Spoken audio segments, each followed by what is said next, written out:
Ladies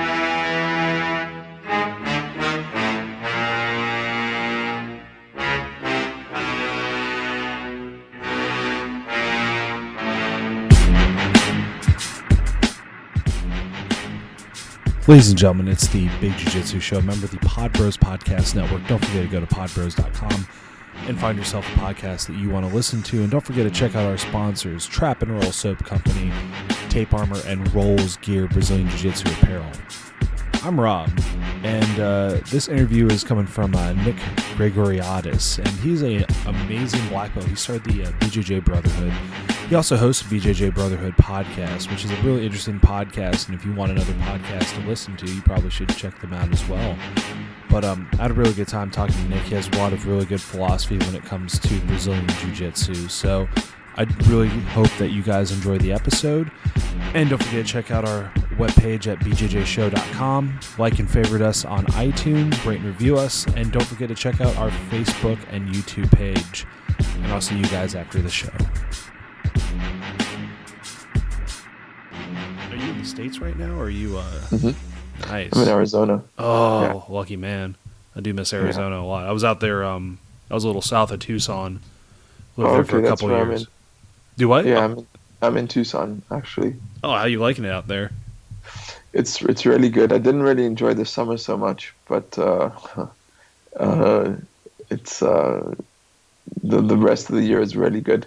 Like now, the weather's getting really good. Oh yeah, that was my favorite thing. Was during American Thanksgiving, I would just grill a turkey outside in shorts and flip flops and not worry about it. It was perfect temperature. I think I'll do the same. I'll do the same this Thanksgiving for sure. So, ladies and gentlemen, this is the Big Jiu-Jitsu Show. I'm joined today by Mr. Nicholas Gregoriades. Did I say that right? Perfectly. Wow. Yeah, still got it. And I know you're from South Africa, so I have a couple South African friends who will give me probably a punch in the face if I couldn't pronounce your name correctly. It's actually a Greek name, so I don't think many of your South African friends would be able to pronounce it anyway. So, Nic, I really do appreciate you coming on the show today, and I know that you have a very busy schedule, so it is an honor to have you on, especially talk about Brazilian Jiu-Jitsu. Cool. Thanks for having me on, my man. Of course. So I know that one of the big things, you're known for many things, competition-wise, being Roger Gracie's first black belt. But one of the big things I think people recognize you from is from your podcast as well as your association, the Jiu-Jitsu Brotherhood, correct? Mm-hmm. So what made you start really forming this association, and then on top of that, bringing your podcast into it as well? So Jiu-Jitsu Brotherhood was just it's just me wanting to branch out and do my own thing and have a kind of organization that I could imprint my own beliefs and viewpoints on. And even though I did respect my instructor, Roger Gracie, very much, and I think he runs his organization very well, I just wanted to have my own thing that I could kind of be the captain of my own ship. I've always been quite individualistic, so I just had this idea to create a community of jiu-jitsu players that would kind of be influenced and would also represent my values. So that's where that came from, and obviously the podcast just grew up out of that. I just wanted to talk to and connect with some pretty cool people in the industry, and just kind of my way of keeping in touch with all the people I've met over the years, and just keeping connected to the community. And so that's why I created the podcast.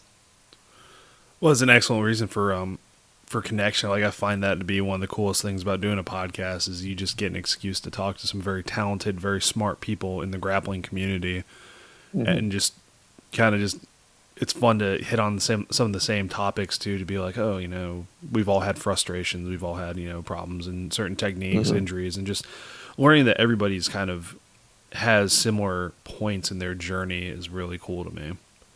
Sure, I agree with you.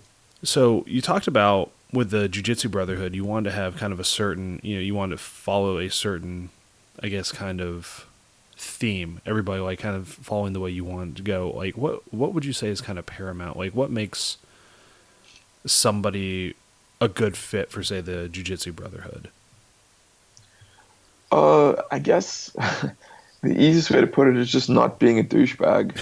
Um, there's a certain type of person in jiu-jitsu that they're probably the minority, but they're kind of those people who they're just fighters. There's nothing more to them. They just want to fight and they want to be the strongest and the best. And they're the guy who will slam you or heel hook you, or just fighters as opposed to martial artists. And I just am not really interested in that. So it's kind of Jiu-Jitsu Brotherhood is the opposite of that. It's more for, it sounds, I don't want it to sound arrogant, but I like to think it's more for the thinking man or the thinking martial artist, if that makes sense. No, it does make sense. That's something we've touched on a few times on this podcast, is mainly that, unfortunately, like a water filtration unit only gets 99.9% of the germs out of it, or the bacteria. Like sometimes it does slip through.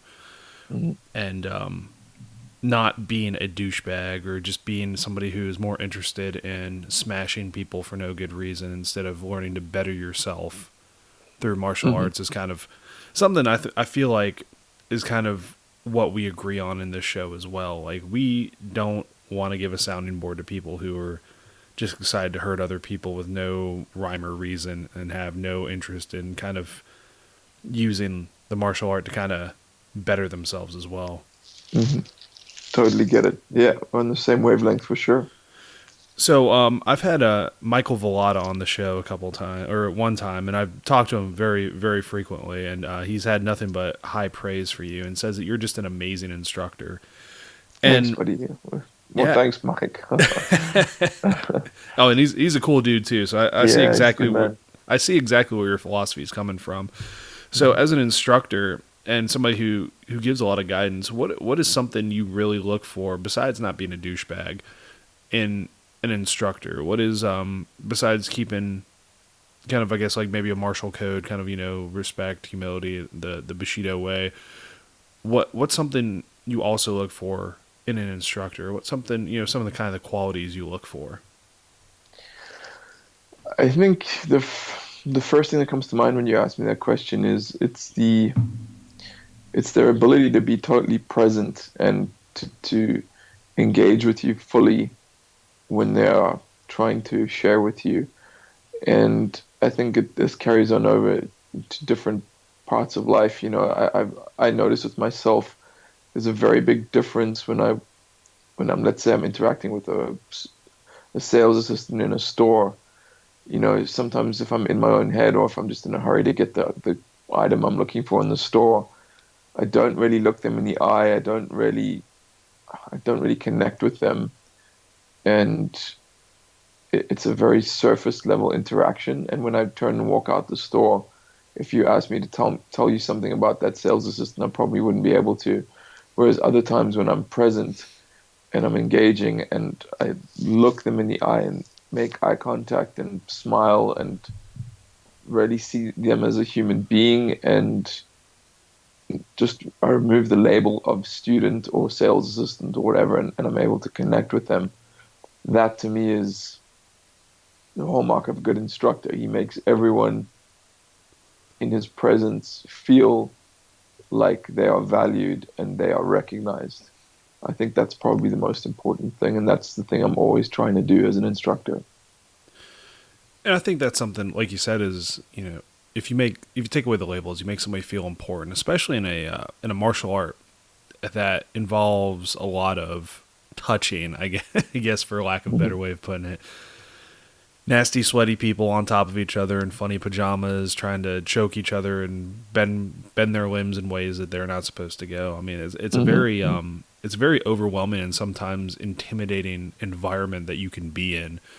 So, with the approach that you're saying, like, I feel like that really does go a long way, especially, coming from and like being intimidated myself just a little bit, and sometimes when I started out, like, you know, these people could just break my arm, no problem.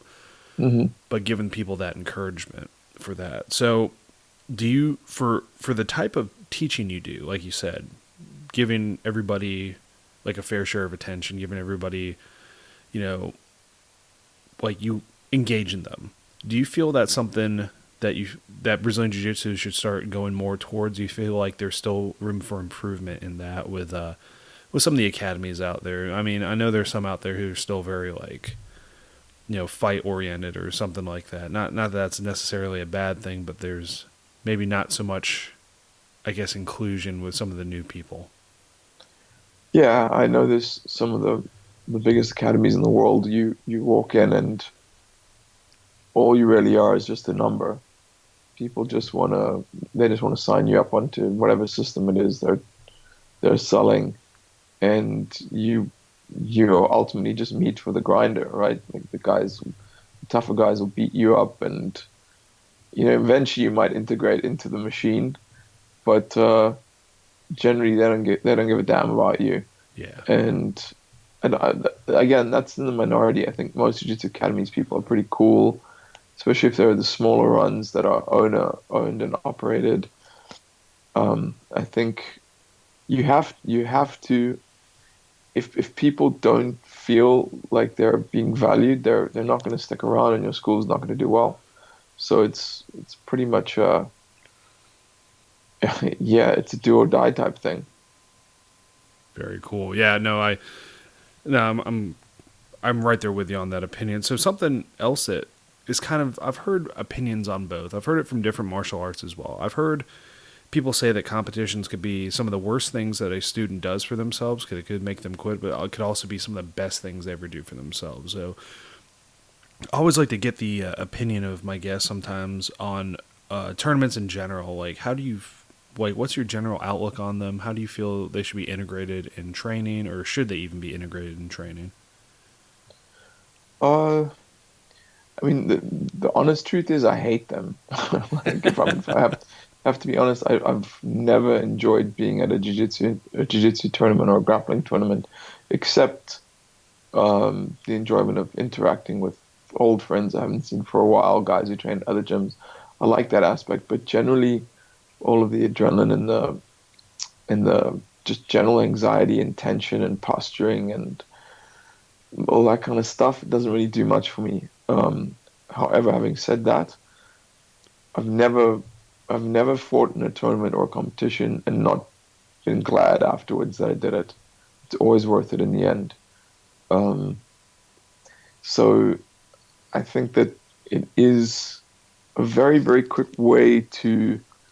A friend of mine said to me once, he said, you should do things that make you uncomfortable every now and then. Just it keeps you real, and I think that's doing a jiu-jitsu tournament is one of the quickest ways to feel uncomfortable, uh, especially if you haven't done it for a while or if you're not used to competing.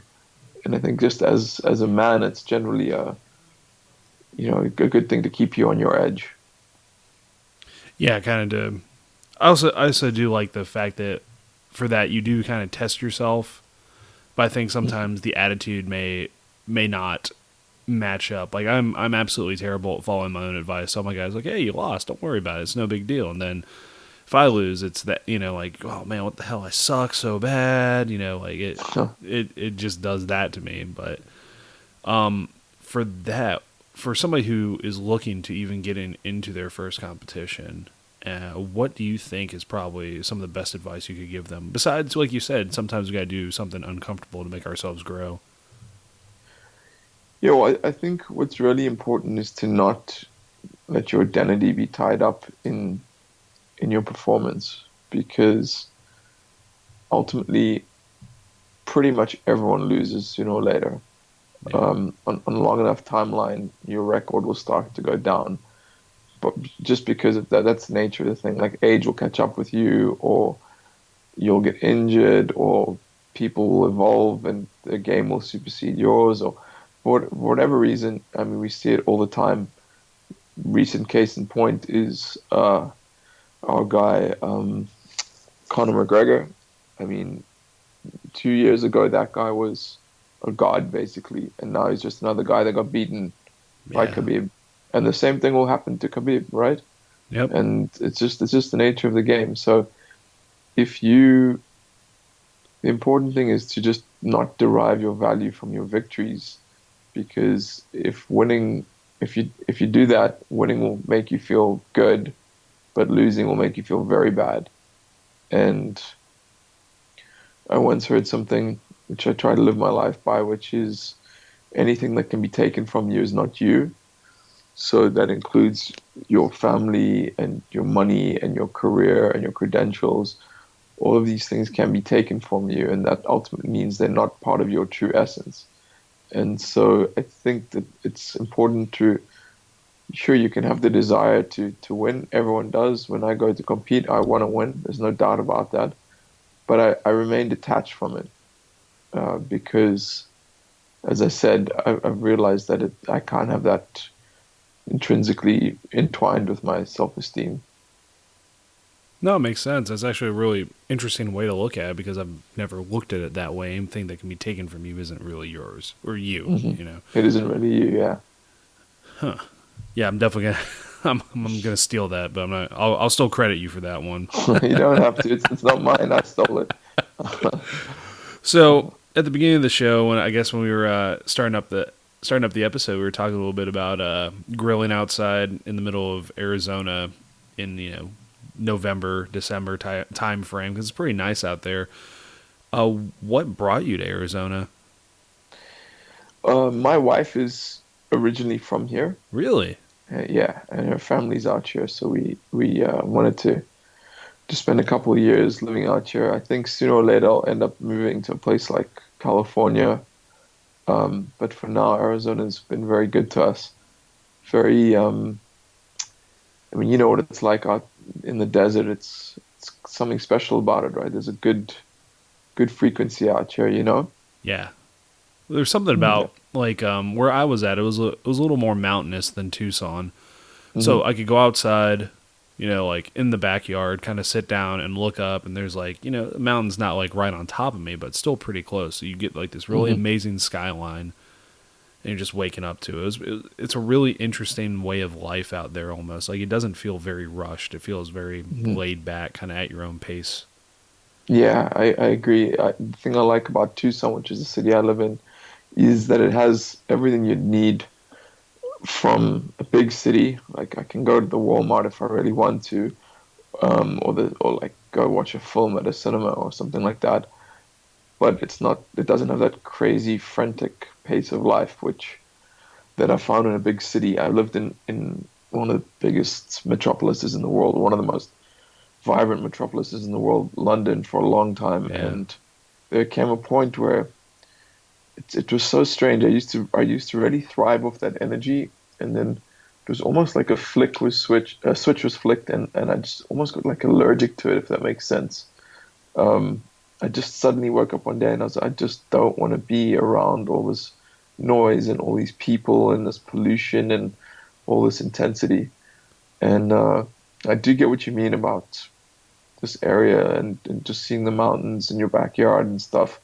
Every morning I take a little walk to this park that's surrounded by, I think it's the Catalina foothills are the mountains closest to it.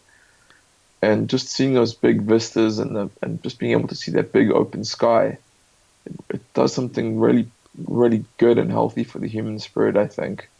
Um, and I think that if you live in a big city for too long, it kind of everyone I've met who's lived in a place like New York or LA or London for too long kind of tweaks them a little bit. You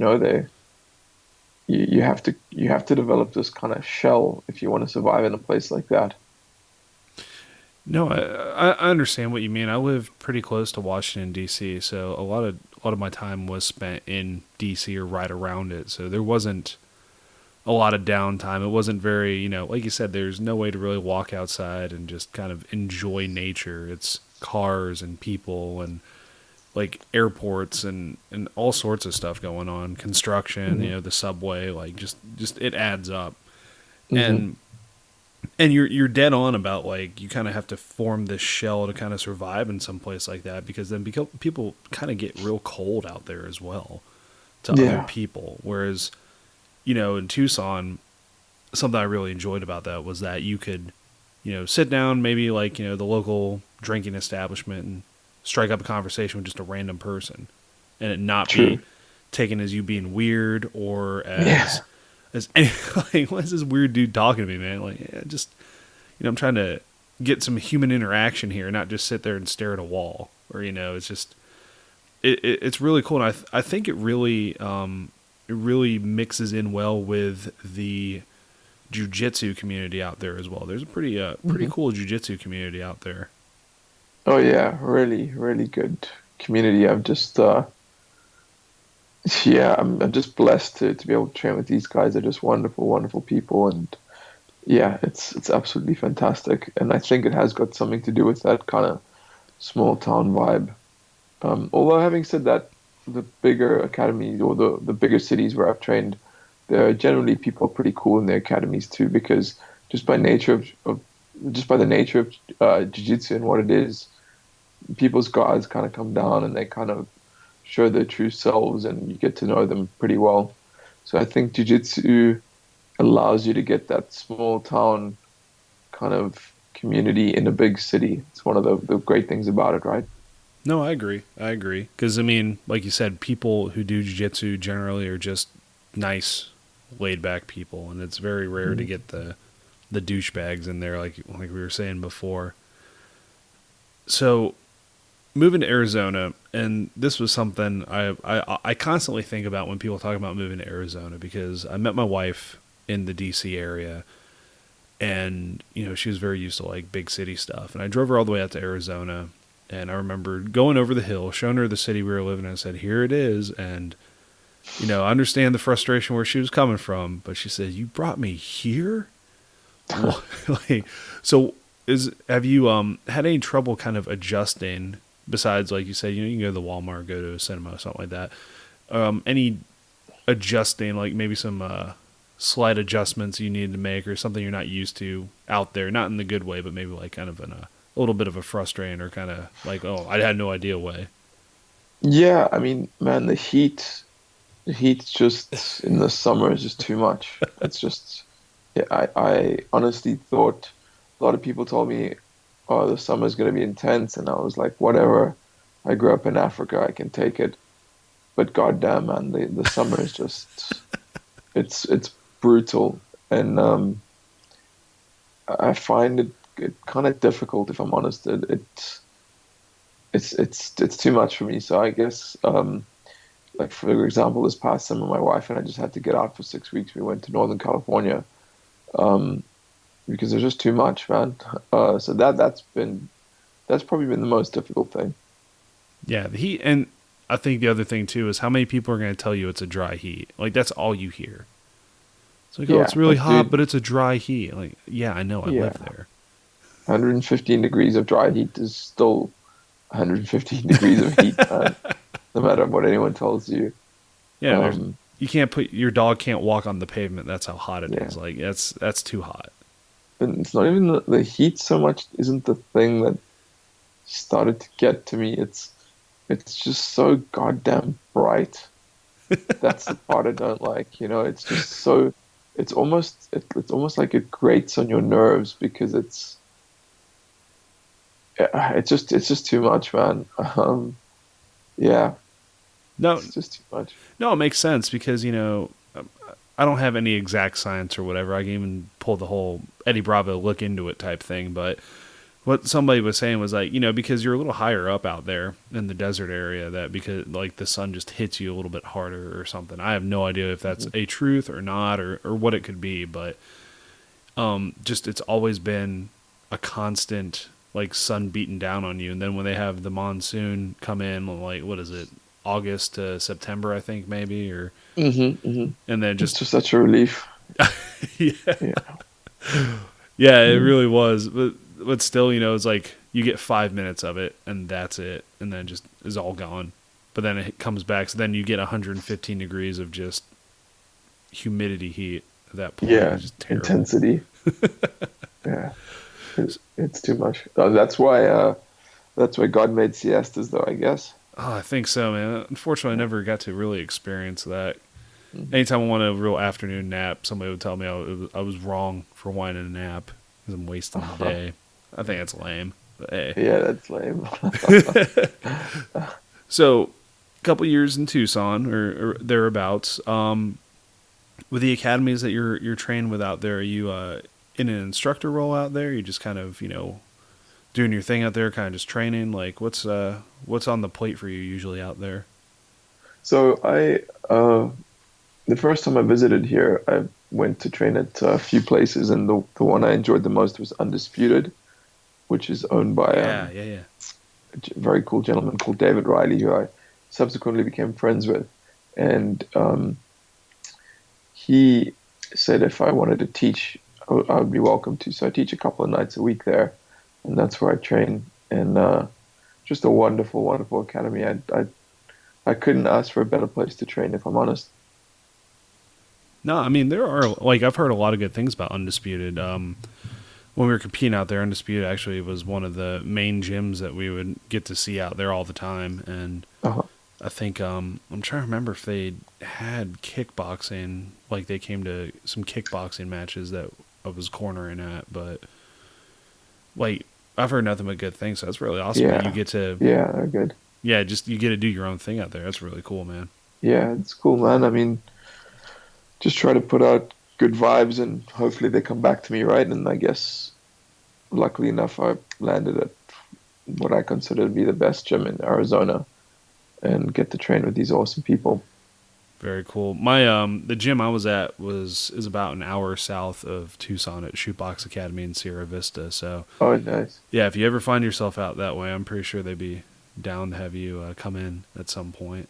Yeah, I'll definitely make my way down there at some point, Rob. Cool. So with the teaching, with your instructors, and do you find it difficult to give that mentorship to some of the people that are under you from a distance? Uh, it's a good question. Just by nature of the the fact that I'm only doing it twice a week, I'm only teaching really twice a week. I don't really should probably teach a little bit more, but I don't really get too attached to not so much attached, but I don't spend enough time with people to be able to form a super close coach-student relationship, if that makes sense. No, it does make sense. Yeah, so it's not really an issue at this point. I think if I was spending more time with them, it would probably be easier to kind of form that kind of relationship. Okay, no, that makes sense. I was speaking mainly more for some of the affiliate academies you have out there, so Michael Oh, Volta. right. Yeah, I apologize. I should have No, been. it's cool. It's cool. Yeah, those guys, I visit them again. It's a question of time. I visit them once or twice a year, usually probably about 1.5 times a year on average. And then I will spend 3 or 4 days with them usually. And obviously, as they are my affiliates, I make a real effort to, when I leave, I want them to feel that they have a general direction to head in until the next time I see them. So I'll usually do a private lesson with them at least, and teach a few classes and teach a seminar and just hang out with them and tell them the kinds of things I'm discovering and the things I'm working on. And that seems to help them quite a lot. And that definitely helps form that kind of bond you mentioned. Like, for example, I was just with the gentleman you mentioned earlier, Mike Falata. I was just up with him and his team in Madison, and we spent a good deal of time together. And I like to think that when I left, he had a clearer vision of what he needed to do to improve his jiu-jitsu and his academy. That's excellent. That's really good. You get that time to go out there and speak with them and give them that type of guidance, because I know for a world that is a little more closer now through social media, through technology. It used to be, back in the day, either I wrote you a letter or sent you a telegram or, phone calls or, probably within the continental United States, but now that you can pretty much video conference each other or, pick up a flight for not that much and just see them, like it really puts a lot of like opportunities out there for people who can have a coach who's not, even in the same country as them and still get that type of guidance. And, my coach, Joshua Cooksley, he's in Australia actually. And oh, no way. Yeah. So, yeah. So granted, I talk to him quite a bit and get advice from him, but it's still like, damn, dude, you're like 13 time zones away from me or something like that. So, excuse me, Rob. That's pretty cool that you guys are able to keep that relationship going. I mean, Australia is basically as far away as you can get. Yeah. I mean, I was really looking at like, how the hell do you get there? Like, there's not even like a good shortcut unless you go over Antarctica or something. It's still a long flight. It's only one way, right? It's far away. Yeah, so not like going from North Carolina to California, like 4 hours. It's like you're investing some time to get there. 'Cause I think, the longest flight I had actually was from France to South Africa, actually. And okay. That was, I think I got off the plane and shot a message to my friend and said, no flight that takes that long shouldn't change time zones, because I was still on the same time zone. Yeah. Like going straight down. That's wild. That's wild, yeah. That's a reasonably long trip. I think it's 12 hours from France to maybe 11 and a half from France to South Africa. That's decent. Yeah. It was still cool out there. I did enjoy it. I only got to go to Johannesburg and Uppington, but that was about it. Mm-hmm. So before we finish up the show, Nick, usually what I do is I ask the person, whoever's on, to give a shout out to whoever they want to. But I also wanted to see if I can get one last piece of advice from you. Sure, buddy. Just kind of, I know there's a lot of people who get frustrated in their jiu-jitsu journey, maybe with plateaus and stuff. This is something that's come up a bit. I usually try to draw a question from something that's either not going on in my life, but something from my students as well, just because it seems to be, if one person has experienced it, like a lot of people actually experience it. Mm-hmm. So when somebody hits a plateau and they get those blues about, like, oh shit, I haven't gotten better in like 3 weeks, what the hell is going on? What's something you could tell them kind of to keep them going, kind of give them that encouragement, or that little extra push that sometimes the coach will say it and it doesn't stick, so somebody else has to say it and it does stick. So for me, I mean, that's not just for me, it's for everyone. The plateau is usually a sign. It's an indicator of progress. People think it's showing that, they're not getting better, but the progression of the acquisition of any skill or the mastery of any skill, it proceeds in a step-like manner. You have periods where it seems stagnant, and then suddenly you jump in ability, and then it seems stagnant, and then you jump in ability. It doesn't go in a linear curve. It's more like a step-like curve, if you can imagine.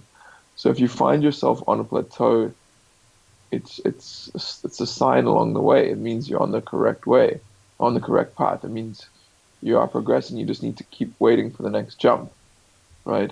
The other piece of advice I would give is, if the plateau seems especially difficult, just take a week off. Just literally stop for a week. And when you come back, that's usually when you see the jump.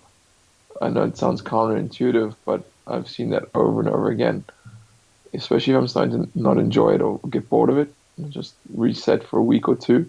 And as soon as I feel myself wanting to go back to training and like hungry for it, I get back and I'm usually better than when I left. Awesome. Yeah, that's good advice, and I will definitely pass that along as well. I need to take it myself. So, Nick, before we actually finish up, is there anybody you'd like to give a shout out to, sponsors, students, anybody? So the floor is yours, man. Well, yeah. Obviously, I'm always wanting to stay in touch with all these amazing jiu-jitsu guys and girls I've met over the years. So no matter where you are, if I met you at some point on the mats, just want to say, it was good to connect, and you can always reach out and connect with me again. If I'm sure there'll be a link in the show description. If anyone wants to check out more of my stuff, just head on over to jujitsubrotherhood.com, and you can find all my stuff there. Excellent. Well, Nic, I really do appreciate you taking some time out, come on the show and talk a little bit about jiu-jitsu in Tucson, Arizona with me today. Yeah. My great pleasure, Rob. Awesome. Well, ladies and gentlemen, this has been another episode of the Big Jiu-Jitsu Show, member of the Pod Bros Podcast Network. Don't forget to go to podbros.com and find yourself another podcast you would like to listen to. And don't forget to check out our sponsors, Trap and Roll Soap Company, Tape Armor, and Rolls Gear. And you can find all of our old episodes at bjjshow.com. I'm Rob, and we'll see you guys next time.